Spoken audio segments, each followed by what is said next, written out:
Hello दोस्तों, कैसे हो? आज हम लोग डिस्कस करेंगे। आज हम लोग नया सीरीज ही स्टार्ट करते हैं। जैसे बहुत सारे स्टूडेंट होते हैं, वो पढ़ते हैं लेकिन उनको पूरा समझ मतलब यूट्यूब में जो जो वीडियो होता है वो कट कट के कभी हील इफेक्ट का डाल दिया, कोई एक्सरे ट्यूब का कंपोनेंट डाल दिया, कोई लाइन फोकस प्रिंसिपल अलग से डाल दिया। मैं एक सीरीज स्टार्ट कर रहा हूँ जिसमें सारे जो जितने भी पैरामेडिकल के स्टूडेंट है और जो रेडिएशन फिजिक्स पढ़ते हैं उन सबों को इनमें हेल्प मिलेगा। जैसे हम स्टार्ट कर रहे हैं एक्सरे और उसका एक्सरे ट्यूब, एक्सरे की सारा चीज इसमें कुछ टॉपिक मैं लिख के रखा हूँ, बाकी और सारे टॉपिक ऐड करेंगे।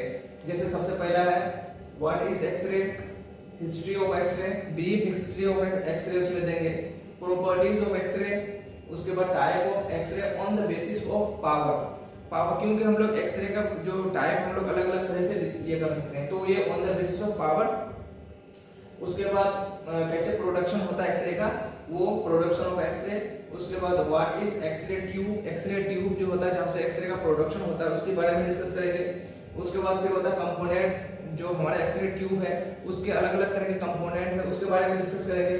उसके बाद heel effect and line focus principle and so on it is, मतलब और उनके बाद बहुत सारे टॉपिक हैं जिनको हमें कवर करना है। सारे जो क्रिस्टियन एक बुक है फॉरेन की बुक है उसमें सारे दिए हुए हैं, तो वो सारे को जो बुक है पूरा उसको कवर करेंगे। तो एक तरफ से ये मतलब कुछ पॉइंट लिखे हुए हैं, कुछ चैप्टर के नाम, तो उनको हम पॉइंट बाय पॉइंट क्लियर करते हैं। तो सबसे पहले आता है एक्सरे, व्हाट इज एक्सरे। तो हम लोग जो एक्सरे क्यों पढ़ रहे हैं, क्योंकि रेडियोलॉजी डिपार्टमेंट जो होता है, रेडियो दैट मींस जो होता है रेडिएशन से डील करना है, और लॉजी मतलब स्टडी। तो हम लोग रेडियोलॉजी में एक्सरे एक मतलब मेन ही एक्सरे के बारे में ही हम लोग ज्यादातर पढ़ते हैं रेडियो में। तो रेडियोलॉजी में जैसे अलग अलग मशीन्स हैं लाइक सीटी स्कैन, डेक्सा, और जो एक्सरे जो हम लोग नॉर्मली चेस्ट एक्सरे करते हैं जो DRCR सिस्टम होता है, तो सब जगह जो हम लोग क्या यूज करते हैं एक्सरे, लेकिन उसका डायनेमिक अलग अलग तरह से हम यूज कर सकते हैं। तो अलग अलग मशीन में हम लोग उस तरह का इक्विपमेंट यूज करते हैं। तो सबसे पहले व्हाट इज एक्सरे, तो उसमें हम लोग को ये बोलना है कि X ray is a electromagnetic wave. Electro that means इसके पास क्या होगा electric field, magneto that means इसके पास क्या होगा मैग्नेटिक फील्ड। तो एक्सरे क्या है, ये एक नॉर्मल लाइट की तरह ही है, लेकिन वो जो है वो विजिबल नहीं होता है। जो हमारा बल्ब है तो वो विजिबल होता है, क्योंकि ये हमारा जो विजिबल क्षमता है उसके रेंज में आता है। लेकिन जो एक्सरे है वो आयोनाइजिंग रेंज का है, क्योंकि वो आयनाइज उसके पास बहुत ज्यादा पावर होता है। आयनाइज करने का मतलब फ्रीक्वेंसी बहुत हाई होती है, जिसके कारण हम इनको देख नहीं सकते हैं। तो लेकिन ये भी एक क्या है इलेक्ट्रोमैग्नेटिक वेव है, जिसके पास electric field and magnetic field दोनों होता है एक दूसरे के परपेंडिकुलर। अगर हम ब्रीफ हिस्ट्री के बारे में डिस्कस करें, तो बेसिकली अगर हिस्ट्री के बारे में जाने तो हिस्ट्री क्या क्या हो सकता है क्या है, तो सबसे पहले इसके बारे में जानने के लिए आपको ये पता होना चाहिए कि एक्सरे का डिस्कवर्ड कि कौन कौन किया हिस्ट्री में। तो जो एक जर्मन साइंटिस्ट था जिनका नाम Wilhelm Konrad Röntgen, WC Röntgen, जो जर्मन साइंटिस्ट था, तो उन्होंने उस वक्त क्या था कि एक्सरे का भी डिस्कवर नहीं हुआ था कुछ भी। तो उससे पहले वो क्या कर रहा था कि क्रूक्स ट्यूब जो कैथोड रे ट्यूब होता है उस पे वो काम कर रहा था, शोध कर रहा था। जैसे ये कैथोड रे ट्यूब देख लो ऐसा होता है।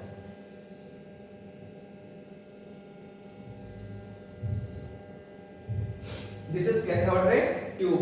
अब यहाँ जैसे ये वाला एनोड है और यहाँ से कैथोड है, तो कैथोड जो है कैथोड से निकलेंगे इलेक्ट्रॉन, तो इलेक्ट्रॉन निकल रहे हैं कैथोड से मान के चलो। तो ये उस पे शोध कर रहा था जो साइंटिस्ट है जिसका नाम है William Konrad Röntgen, WC Röntgen. तो इसमें ये एक जो बंद कमरा है उसमें वो इस तरह का वो एक्सपेरिमेंट कर रहा था इसमें कैथोड रे ट्यूब में। तो कैथोड रे में क्या हो रहा है, उसमें क्या होता है कि जो इलेक्ट्रॉन है वो बम्बार्ड होता है कैथोड से एनोड की तरफ। तो वो ये जो एक्सपेरिमेंट होता है ये अंधेरे कमरे में ही किया जाता है, तो वो सारे बल्ब वगैरह बुझा हुआ था। उसके बाद इसको रैप भी कर दिया था ब्लैक प्लास्टिक से।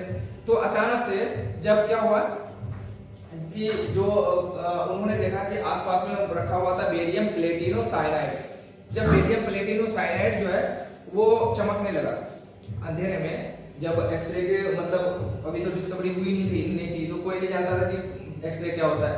तो उन्होंने देखा कि आसपास में रखा हुआ है बेरियम प्लेटिनम साइनाइड, तो वो चमक रहा है। तो फिर उन्होंने कहा कि ऐसा कैसे हो गया, क्योंकि जो इलेक्ट्रॉन है उसके पास मास है, दैट मींस ये ग्लास से इन्वेलप और क्या हुआ उसके ऊपर भी प्लास्टिक से रैप किया हुआ है, तो वो बाहर तो निकल ही नहीं सकती इलेक्ट्रॉन के पास मास है। लेकिन उनको लगा कि कुछ अननोन रेस निकल रहा है, तो अननोन कोई भी चीज होता है तो उसका कोई भी नाम नहीं रखा जाता, तो उन्होंने माना कि एक्स, दैट मींस उन्होंने बोला कि यहाँ से कुछ ऐसा अननोन रेस निकल रहा है जो एक्स नाम का है, तो उस वैसे ही पड़ गया एक्स रेस। तो उन्होंने ये इस पे डिस्कवरी, फिर इसके जो प्रॉपर्टीज मतलब बार बार उन्होंने इसको ये किया, तो उन्होंने फिर देखा कि ये किस तरह का है, उसका प्रॉपर्टीज सारा वो फिर फाइंड आउट करने लगे। तो उसको पता चला कि ये एक लाइट ही है, लेकिन उसका एनर्जी इतना ज्यादा है कि हम उनको देख नहीं सकते। अगर फिर इनका हिस्ट्री में बेसिकली क्या है कि जो एक्सरे का जो डिस्कवर्ड हुआ था वो सबसे पहले कब हुआ है, 8 नवंबर 1895। उसके बाद इनको जो सबसे पहला फिजिक्स में नोबेल प्राइज जो मिला था, किसको मिला है, विल्हेल्म कोनान रोजन इन 1901 में 1901। और उनके बाद क्या है कि इन्होंने तो कैथोड रे जो ट्यूब है उसमें डिस्कवर किया था, लेकिन जो वहां जो रखा हुआ था बेरियम प्लेटिनम साइनाइड, ये एक ऐसा मटेरियल है जो ल्यूमिनेसेंस क्रिएट करता है। तो वो ल्यूमिनेसेंस आया था उससे, तब उसको पता चला था कि ये कुछ ऐसा चीज बाहर निकल रहा है जो ल्यूमिनेसेंस मतलब क्रिएट करा रहा है। तो फिर उसका उस हिसाब से पता चला था। फिर आता है उसके जो उनकी जो वाइफ थी, बार्था नाम था जिनका, तो वो अपने आप को ऐसा देख ली, क्योंकि उनका वाइफ जो थी उनका सबसे पहला हैंड का एक्सरे लिया गया था। जैसे पहले हम लोग का क्या यूज करते थे, इसमें फोटोग्राफिक प्लेट थे। जैसे पहले फोटोग्राफिक प्लेट होता था, जैसे रील, जैसे फोटो ये होता था ना, जिसमें हम लोग रील समझ रहे होंगे, जिसमें हम लोग कैमरा से पहले कन्वेंशनल टाइप का कैमरा होता था, उसमें रील डालते थे और उसमें हम लोग आदमी का मतलब फोटो आता था। तो जब वो विजिबल लाइट से एक्सपोज होता था तो वो तो एक्सरे से होता ही होता।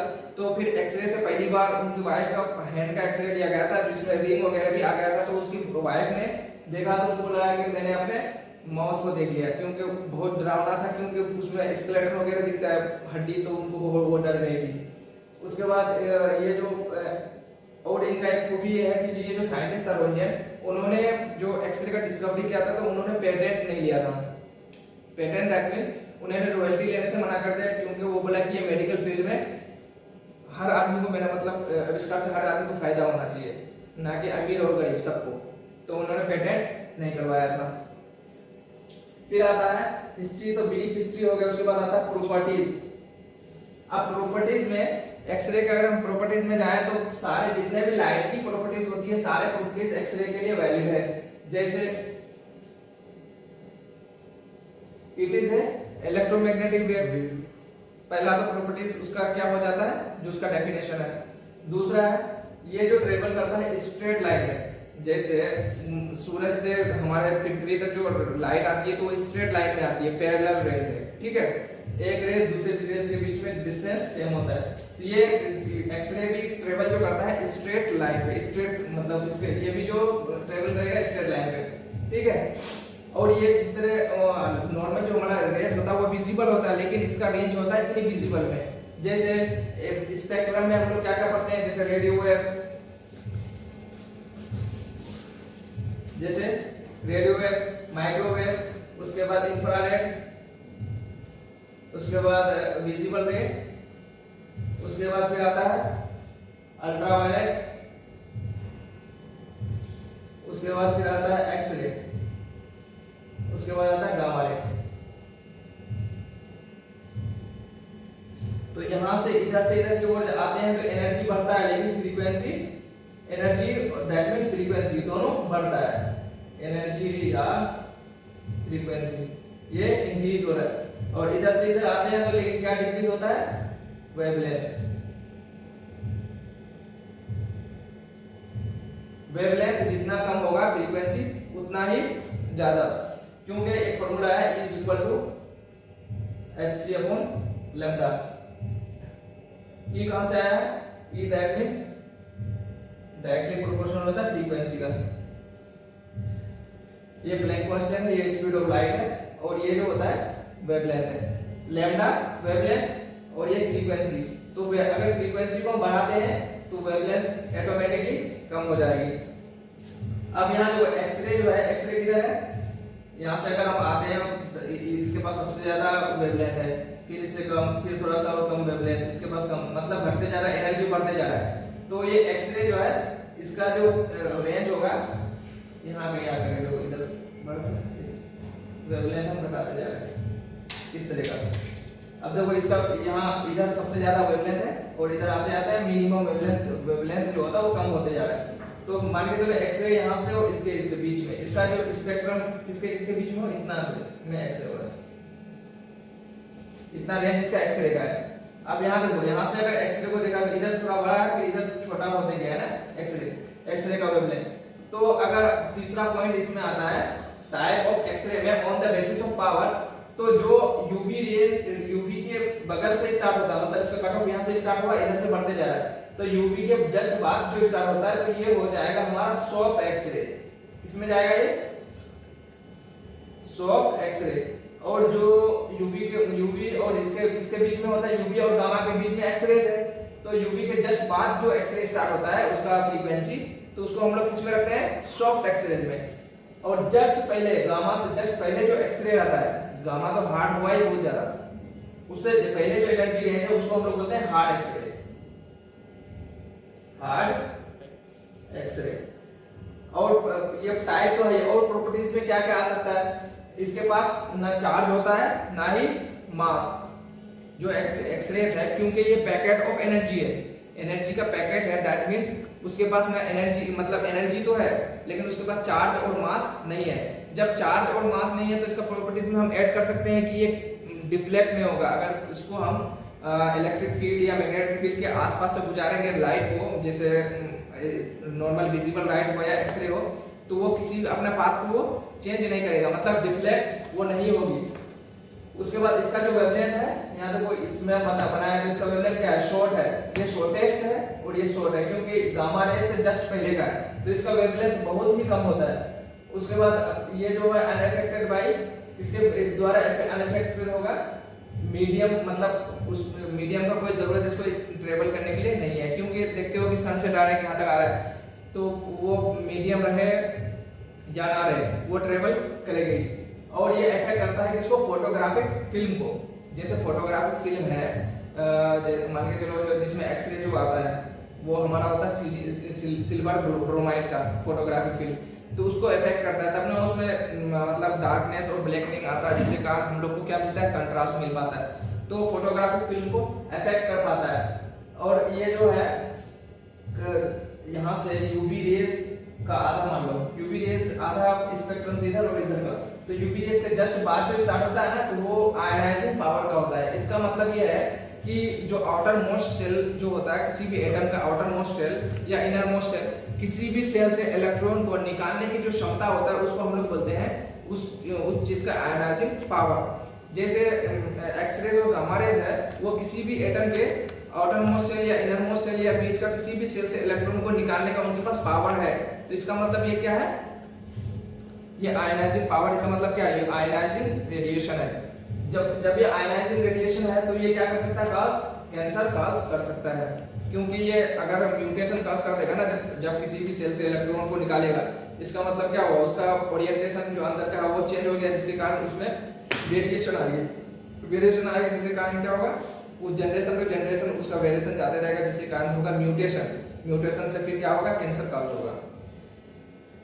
उसके बाद फिर आता है प्रोडक्शन ऑफ एक्सरे, और ये सब ये बाकी का पॉइंट जो है वो नेक्स्ट क्लास में पढ़ाएंगे, ये आज तक का ये हुआ। अब हम बता रहे थे कि टाइप ऑफ एक्सरे में दो टाइप हम बताए थे, एक होता है सॉफ्ट एक्सरे और एक होता है हार्ड एक्सरे। अगर सॉफ्ट एक्सरे की बात करें तो सॉफ्ट एक्सरे जो होता है हम लोग बेसिकली इसको हम लोग डायग्नोस्टिक में यूज करते हैं। डायग्नोस्टिक दैट मींस जैसे चेस्ट एक्सरे हो गया या सीटी स्कैन में हम लोग जो एक्सरे यूज करते हैं, जैसे मान के चलो लंबर स्पाइन का देखना है या क्रेनियम का, और भी किसी भी पार्ट का अगर हमको उसका एनाटॉमी देखना है, तो उसके लिए हम लोग क्या करते हैं, सॉफ्ट एक्सरे का यूज करते हैं डायग्नोस्टिक के लिए। और एक होता है हार्ड एक्सरे। जो हम लोग लीनियर एक्सेलरेटर एक मशीन होता है जिसमें हम लोग हार्ट एक्सरे का प्रोडक्शन उसमें कराते हैं, या तो डायरेक्ट इलेक्ट्रॉन से ट्रीट करेंगे अगर सुपरफिशियल होगा, अगर डीप सीटेड ट्यूमर है तो उसके लिए हम लोग क्या यूज कर सकते हैं, हार्ट एक्सरे। तो हार्ट एक्सरे हम लोग किसके लिए यूज करते हैं, थेरेपेटिक पर्पस से, मतलब कैंसर को ट्रीट करने के लिए हम लोग हार्ट एक्सरे का यूज करते हैं। किसमें करते हैं, लीनियर एक्सेलरेटर, लीनियर एक्सेलरेटर में हार्ट एक्सरे का यूज होता है। आज के लिए इतना काफी है, फिर नेक्स्ट क्लास में डिस्कस करेंगे। Thank you.